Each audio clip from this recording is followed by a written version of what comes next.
ಬೆಂಗಳೂರಿನ ನಾಗರಬಾವಿಯ ಶ್ರೀ ಸಂಜೀವಿನಿ ಕ್ಷೇತ್ರದಲ್ಲಿ ವೈಭವದ ವೈಕುಂಠ ಏಕಾದಶಿ. ನಗರದ ಹೃದಯ ಭಾಗದ ವಿಜಯನಗರದ ಕಾವೇರಿ ಬಡಾವಣೆಯಲ್ಲಿರುವ ಶ್ರೀ ಸಂಜೀವಿನಿ ಕ್ಷೇತ್ರವು ಇತ್ತೀಚೆಗೆ ವೈಕುಂಠ ಏಕಾದಶಿಯ ಸಂಭ್ರಮದ ಸಾಗರದಲ್ಲಿ ಮುಳುಗಿತ್ತು. ಶ್ರೀ ವಿನಾಯಕ, ಲಕ್ಷ್ಮೀ ವೆಂಕಟೇಶ್ವರ ಮತ್ತು ಶನೇಶ್ವರ ಸ್ವಾಮಿ ದೇವಾಲಯವು ಸಾವಿರಾರು ಭಕ್ತರನ್ನು ಆಕರ್ಷಿಸಿತು. ಭಕ್ತರು ವೈಕುಂಠ ದ್ವಾರದ ಮೂಲಕ ಪವಿತ್ರ ದರ್ಶನ ಪಡೆದು ದೇವರ ಆಶೀರ್ವಾದವನ್ನು ಪಡೆದರು. ದೇವಾಲಯದ ಟ್ರಸ್ಟ್ ವತಿಯಿಂದ ಎಲ್ಲರಿಗೂ ಪವಿತ್ರ ಪ್ರಸಾದವನ್ನು ವಿತರಿಸಲಾಯಿತು.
ಈ ಸಲ ನಾವು ಸಂಜೀವಿನಿ ಕ್ಷೇತ್ರದಿಂದ 9, 10, 11 3 ದಿನ ಕಾರ್ಯಕ್ರಮ ಹಮ್ಮಿಕೊಂಡಿದ್ದೀವಿ.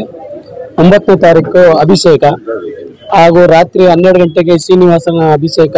ಎಲ್ಲರೂ ಜನರು ತುಂಬಾ ಹೆಚ್ಚಿನ ದಟ್ಟದಲ್ಲಿ ಬಂದು ನಮ್ಮ ಈ ಕಾರ್ಯಕ್ರಮವನ್ನು ಯಶಸ್ವಿ ಮಾಡುತ್ತಿದ್ದಾರೆ. ಹಾಗೂ 10ನೇ ತಾರೀಕು ವೈಕುಂಠ ಏಕಾದಶಿ ಎಂದು ಸುಮಾರು 30,000ರಿಂದ 40,000 ಜನ ಬಂದು ಸ್ವಾಮಿಯ ದರ್ಶನವನ್ನು ಪಡೆದುಕೊಳ್ಳುತ್ತಾರೆ. ಹಾಗೆ ಮತ್ತು ನಮ್ಮ ಪ್ರಸಾದವನ್ನು ನಾವು ವಿನಿಯೋಗ ಮಾಡ್ತಾ ಇದ್ದೀವಿ. ಹಾಗೆ ನಾಳೆ 11ನೇ ತಾರೀಕು ಅನ್ನದಾನ ಏರ್ಪಡಿಸಲಾಗಿದೆ. ಸುಮಾರು ಒಂದು 10,000 ಜನ ಬಂದು ಅನ್ನ ಸಂತರ್ಪಣೆಯಲ್ಲಿ ಭಾಗವಹಿಸಿದ್ದಾರೆ.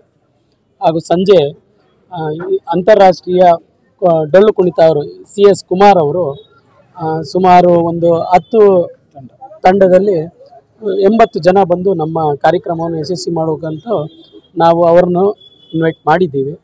ಎಲ್ಲರೂ ಬಂದು ಭಾಗವಹಿಸಬೇಕಂತ ಕಳಕಳಿಯ ಪ್ರಾರ್ಥನೆ. ಸರ್, ಈಗಿನ ಕಾರ್ಯಕ್ರಮ ಬೆಳಗ್ಗೆ 4:30ಯಿಂದ ಸಂಜೆ 11 ಗಂಟೆವರೆಗೂ ಶ್ರೀ ಸ್ವಾಮಿಯ ದರ್ಶನ ಹಾಗೂ ಪ್ರಸಾದ ವಿತರಣೆ ಹಮ್ಮಿಕೊಂಡಿದ್ದೀವಿ. ಒಂದು 40ರಿಂದ 45,000 ಜನ ನಿರೀಕ್ಷೆಯಲ್ಲಿದೆ. ವ್ಯವಸ್ಥೆ ಎಲ್ಲ ಅವರಿಗೆ ಕೋವಿಡ್ ಪಾಲನೆ ಮಾಡಿ ಮಾಸ್ಕ್ ಕಡ್ಡಾಯವಾಗಿ ಮಾಡಿ ಅಂತ ಹೇಳ್ತಾ ಇದ್ದೀವಿ. ಹಾಗೂ ನಾವು ಎಲ್ಲ ಅರೇಂಜ್ಮೆಂಟ್ಗಳನ್ನು ಎಲ್ಲ ಒಂದು ಕ್ಯೂ ಮೂಲಕ ಹಾಗೂ ಎಲ್ಲರಿಗೂ ಅಲ್ಲಲ್ಲಿ ನಾವು ಈ ಮಾರ್ಗದರ್ಶಿಯಾಗಿ ನಾವು ನಿಂತಿದ್ದೀವಿ. ನಮಸ್ಕಾರ. ವೈಕುಂಠ ಏಕಾದಶಿ ಪ್ರಯುಕ್ತ ಎಲ್ಲರಿಗೂ ದೇವರ ಆಯುಷ ಆರೋಗ್ಯವನ್ನು ಕೊಟ್ಟು ಕಾಪಾಡಲಿ ಅಂತ ಮುಖಾಂತರ ಕೇಳ್ಕೊಳ್ತಾ ಇದ್ದೀನಿ. ನಮ್ಮ ಕ್ಷೇತ್ರದ ಕಾರ್ಯಕ್ರಮಗಳು ಇಂದಿನ ದಿನ ಅಭಿಷೇಕ ಕಾರ್ಯಕ್ರಮ ಇರ್ತದೆ. ತದನಂತರ ಮುಂಜಾನೆ ಸ್ವಾಮಿ ಮಹಾಮಂಗಳಾರತಿ ನೆರವೇರಿಸಿ ತದನಂತರ ವೈಕುಂಠ ದ್ವಾರ ಪ್ರವೇಶ ಇರುತ್ತೆ. ಅದಾದ ನಂತರ ಎಲ್ಲರಿಗೂ ಪ್ರಸಾದ ವಿನಿಯೋಗ ಇರ್ತದೆ.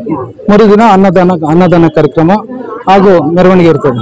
ನಮ್ಮ ಸ್ನೇಹಿತರು ಹೇಳಿದಾಗ ಅಂತಾರಾಷ್ಟ್ರೀಯ ತಂಡದಿಂದ ಸುಮಾರು 80 ಜನ ತಂಡದೊಂದಿಗೆ ನಮ್ಮ ಏರಿಯಾ ಬಡಾವಣೆಯಲ್ಲಿ ಪ್ರತಿ ಬೀದಿಯಲ್ಲೂ ಮೆರವಣಿಗೆ ನಡೀತೆ. ತದನಂತರ ಶಯನೋತ್ಸವ ಕಾರ್ಯಕ್ರಮ ಇರುತ್ತೆ. ಅದಾದ ನಂತರ ಅಲ್ಲಿಗೆ ಮುಕ್ತಾಯಗೊಳ್ಳುತ್ತೆ.